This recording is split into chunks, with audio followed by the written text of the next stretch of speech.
கோயிலுக்கு வெளியே முத்துவேலுக்கும் துளசிக்கும் பேனர் வச்சிருக்காங்க. சொந்தக்காரங்கள்லாம் கல்யாணத்துக்கு வரவேற்கிறாங்க. எல்லாரும் கோயிலுக்குள்ள வர்றாங்க.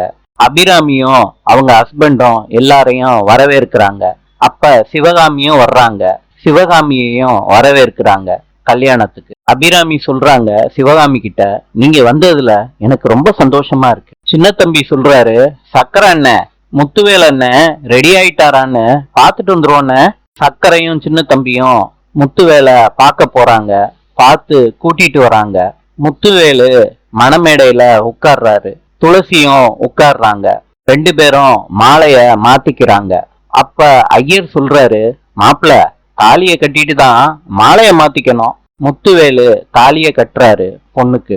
எல்லாரும் மாப்பிள்ளையையும் பொண்ணையும் வாழ்த்துறாங்க அச்சத தூவி. சிவகாமி அச்சத தூவிட்டு மனசுக்குள்ள நினைக்கிறாங்க, என்னைய மீறி இந்த கல்யாணத்தை நடத்திட்டீங்கல்ல, இவங்க ரெண்டு பேரும் எப்படி வாழ போறாங்கன்னு நான் பாத்துடுறேன்னு மனசுக்குள்ள நினைச்சுக்கிட்டே கோவத்தோட வெளியே போறாங்க.